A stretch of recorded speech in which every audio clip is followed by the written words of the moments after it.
The International Monetary Fund said Cambodia's economic growth is expected to slow down in 2020 if the European Union withdraws the everything but arms trade scheme from the kingdom.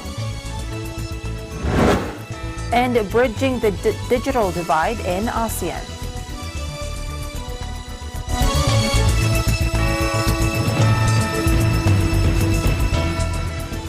The number of people killed by a powerful storm that pummeled the central Philippines over the holidays has risen to 50, authorities said Tuesday, making it the nation's deadliest storm of 2019.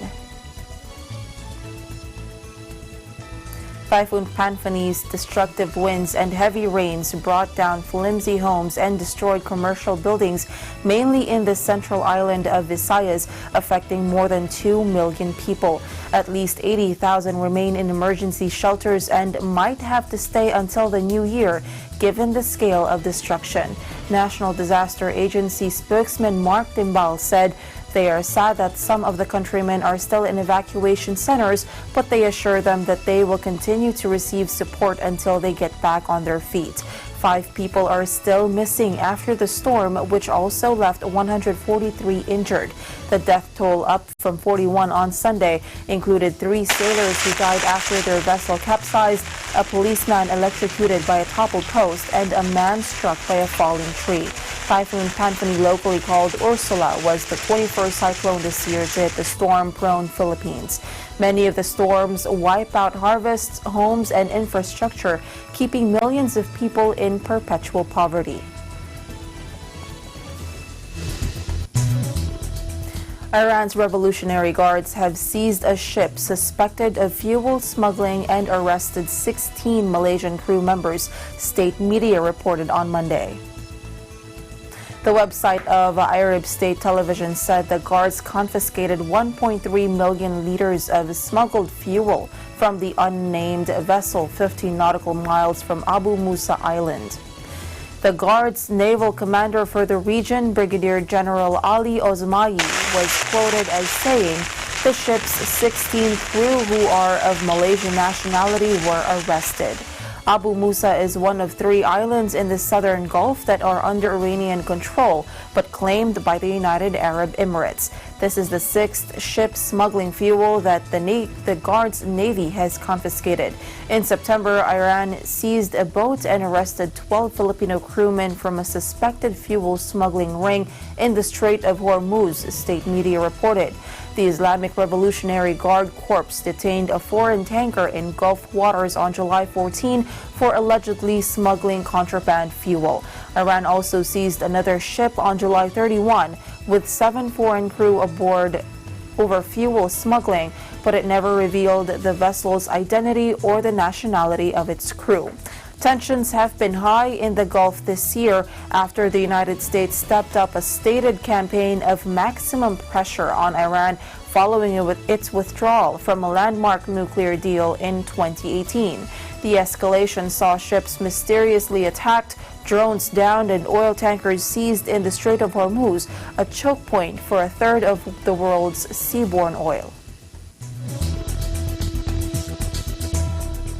2 were confirmed dead, while 4 others were injured after a vehicle on Sunday lost control and hit a group of Filipinos in Singapore, the Department of Foreign Affairs reported Monday. The DFA said in a statement sent to reporters, the Department of Foreign Affairs expresses its condolences to the families of 2 Filipinos who died after a car lost control and crashed into a group of Filipinos at Lucky Plaza in Singapore yesterday afternoon. The accident also left 4 other Filipinos injured. The DFA said 2 Filipino women are still undergoing intensive treatment, while 2 others are in stable condition, as reported to them by the Philippine Embassy in Singapore. According to the DFA, all victims are being assisted by the Philippine Embassy in Singapore. The DFA said in a statement, the DFA stands ready to provide all the assistance needed for the victims. The DFA, through the embassy, is now in touch with authorities for the repatriation of the remains of the Filipino casualties. According to reports, the group of Filipino women was having a picnic outside Lucky Plaza when a black Honda vessel suddenly plowed into them. Investigations are ongoing. Electricity poles and cables, houses, other buildings, and some farmland suffered varying degrees of damage when a squall passed through Sing District in Luang Namantha Province on December 28. Strong winds and hail lashed roofs, some of which were torn off and blown to the ground, with residents receiving assistance to carry out repairs. Fortunately, there were no reports of injury and local authorities are calculating the cost of the damage. An official in charge at the province's Meteorology and Hydrology Department said 7 electricity poles and the cables they carried were brought down in the middle of a road in Sing District. The road remained impassable for a couple of days and power in the area was cut.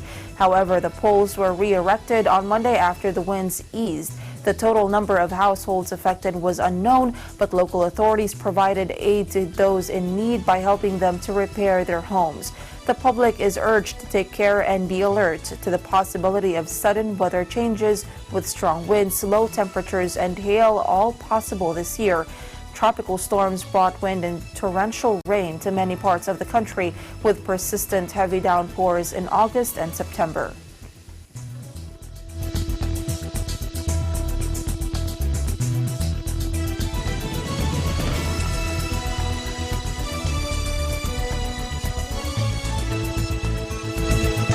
More news when ASEAN in Focus returns.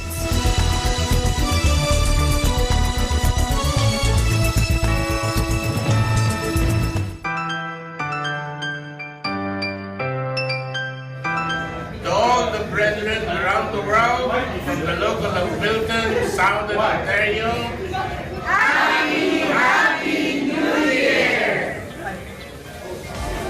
From the Australian Bureau of the EBC, the Gold Coast team, we'd like to greet our audiences all over the world. Happy New Year!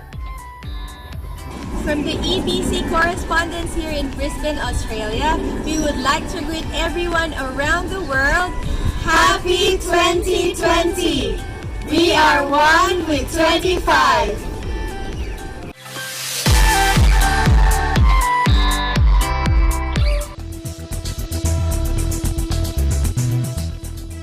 Welcome back. The Philippine economy remained one of the best performers in Asia after rebounding from an initial slowdown in the first 2 quarters of 2019 amid obstacles, reflecting the government's spending catch-up and easing inflation. Socioeconomic Planning Secretary and National Economic and Development Authority Director General Ernesto Pernia said the goal of advancing to an upper middle income status is ongoing to be sure next year.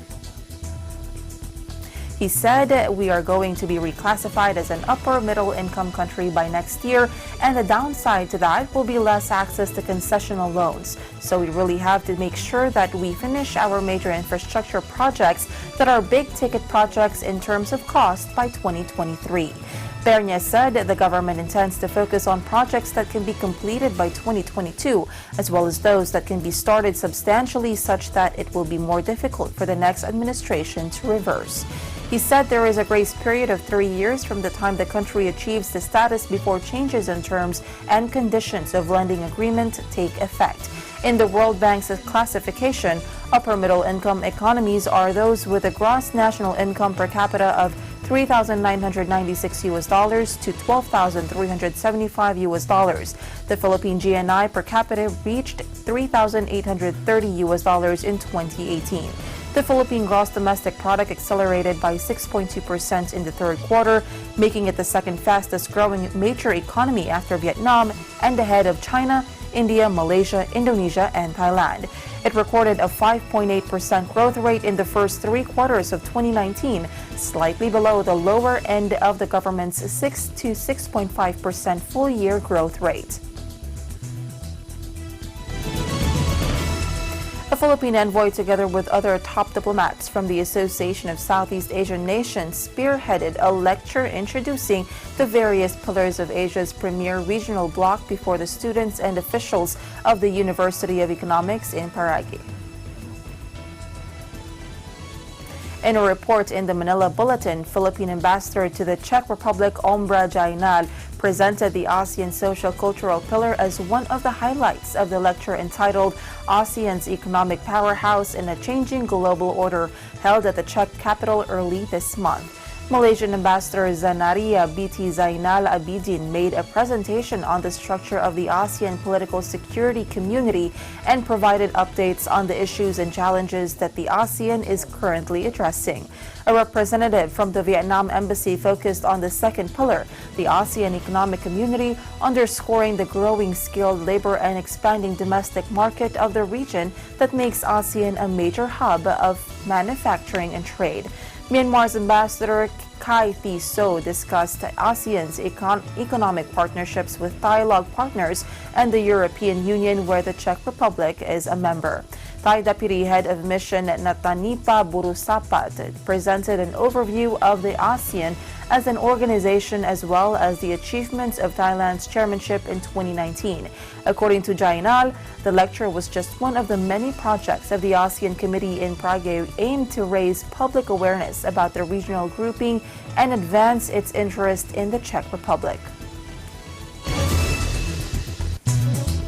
ASEAN member states officially listed the Philippine Food and Drug Administration under the ASEAN Mutual Recognition Arrangement on Good Manufacturing Practices for Medicinal Products during the 28th ASEAN Consultative Committee on Standards and Quality Pharmaceutical Product Working Group meeting in Indonesia. Undersecretary of Health and FDA's Officer in Charge, Director General Rolando Enrique Di Domingo, underscored the importance of the inclusion of the FDA in the ASEAN registry for both the industry and consumers. For the industry, he said, the inclusion will result in reduced duplication of inspections, cost reduction, facilitation of exports, enhanced market access, enhanced industry reputation, transparency in inspection and standards, and consistency of inspection.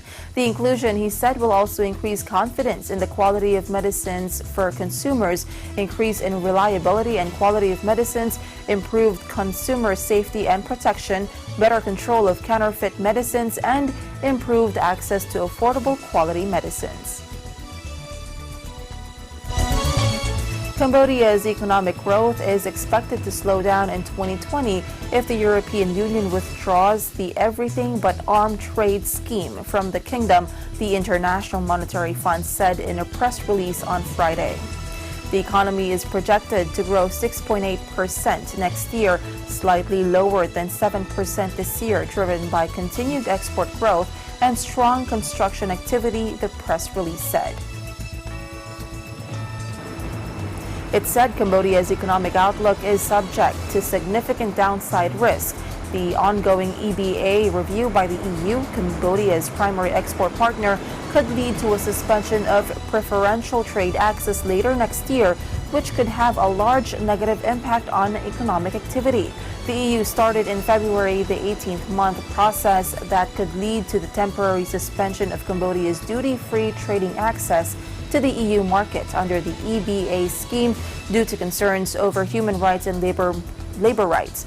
A final decision on whether to withdraw the trade privilege from Cambodia or not will be made in February next year. As a least developed country, Cambodia has for decades enjoyed exports of all products except arms and ammunition to the EU markets with duty-free. The country's export to EU was valued at $5.86 billion in 2018, about 95% of which entered the EU duty-free, taking advantage of EBA preferences, and EU data showed, adding that garments and footwear products accounted for around 3/4 of EU imports from the kingdom. The garment and footwear industry is Cambodia's biggest export sector, employing about 750,000 people in some 1,100 factories. If stripped, tariffs on garment, footwear, and bicycle products to the EU market will increase 12%, 16%, and 10% respectively, according to a recent World Bank report.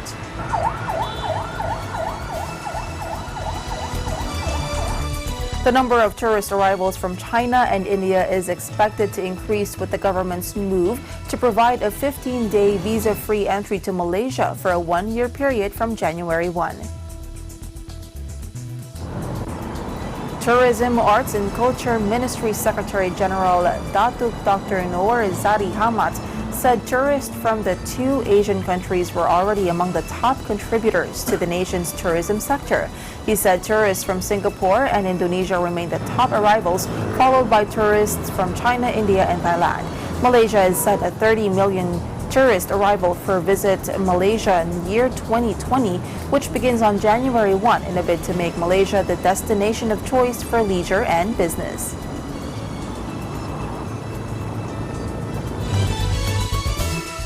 Bridging the digital divide in ASEAN is needed and critical for the socio-economic development in the region. Master Plan on ASEAN Connectivity 2025 digital innovation will help to bridge the digital divide in ASEAN. Take a look. We live in a digital world. Communications soar across borders with a swipe of a screen. Goods are sold in a global marketplace with a tap of a key.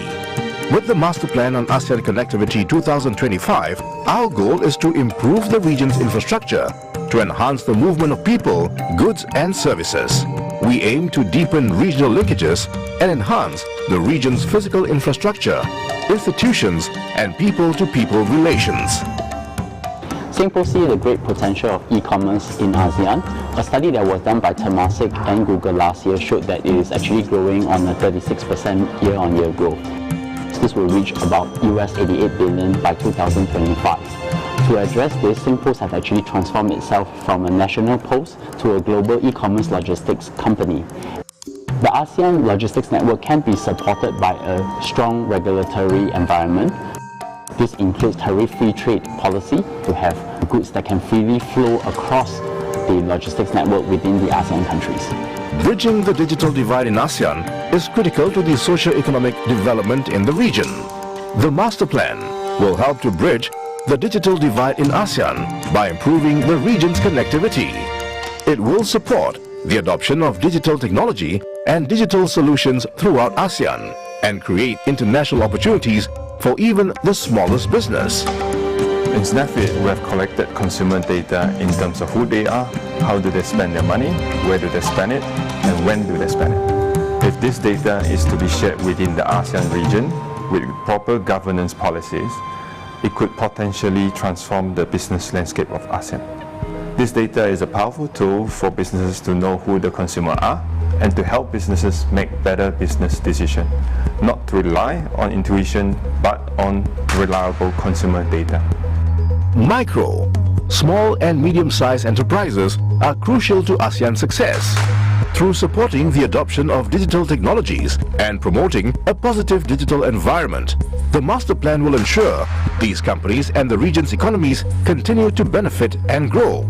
It will help to connect businesses to the resources they need, open up fresh, innovative digital avenues to trade and finance. As we move into having the right policies, the programs and the incentives, putting in the payment gateway, tracking of the percentages of businesses to go online, it must be inclusive. The governments of all ASEAN member states must also penetrate to the rural areas. All member states need to be concerted in our effort as we integrate our SMEs to meet the demands of Industrial Revolution 4.0 so that they can contribute higher to the overall GDP of ASEAN. Cultivating a culture of sharing best practices on open data is a priority in ASEAN. The Master Plan on ASEAN Connectivity 2025 supports ASEAN ICT Master Plan 2020 to achieve the objective of open data network. It will guide ASEAN member states towards improving the delivery of publicly available information and public services as part of the focus to empower and connect citizens and stakeholders. Some of the biggest beneficiaries are citizens and local firms, and the largest opportunities are in sectors such as education and transport. For example, parents and students can now make more informed decisions about choices of schools, while travelers can make better informed decisions about travel modes and routes.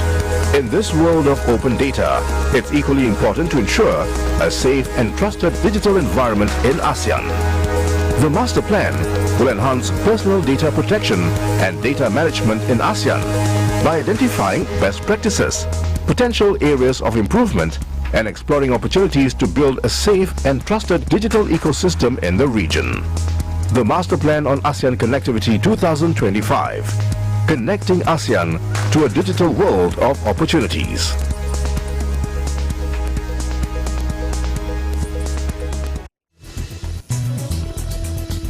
Stay tuned, ASEAN in Focus. We'll be right back.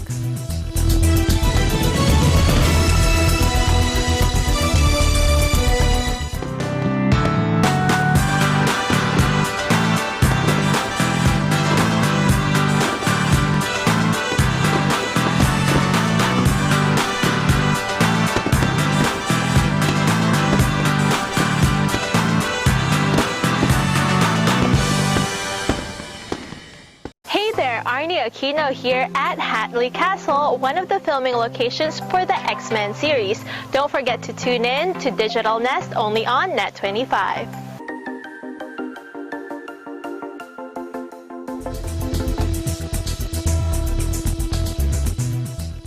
Welcome back.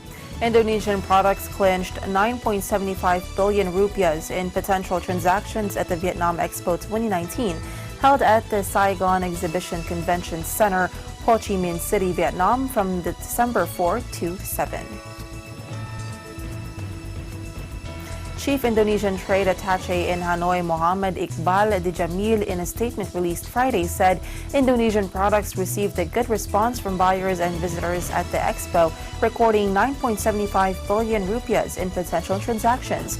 The value comprises retail transaction from cosmetics, jewelry, and handicraft goods worth 12.44 million rupiahs and trade contract transactions worth 9.74 billion rupiahs. Vietnam Expo is an international expo held twice a year. The expo this time is the 17th of its kind. Vietnam Expo 2019 displayed a wide range of products and brought together 850 participants from 18 countries, including the United Kingdom, India, Taiwan, Germany, South Korea, Malaysia, Russia, Japan, the Philippines, Singapore, Hong Kong, Spain, Thailand, Switzerland, China, the United States, Indonesia, and Vietnam. Taxi service Uber Technologies Incorporated on Thursday launched its smartphone-based taxi service in Myanmar, state media reported. The service is initially available only in Yangon, where Uber is partnering with hundreds of government-registered taxi drivers, an executive of the U.S.-based firm said at a launch event. The launch comes less than a week after it carried out a 10-day trial run for technical feedback in Yangon, which has over 2 million daily commuters using public transportation, according to the report.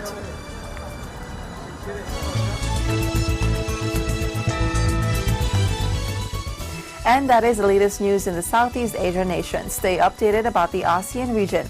I'm Maricar Velasco and I am one with 25.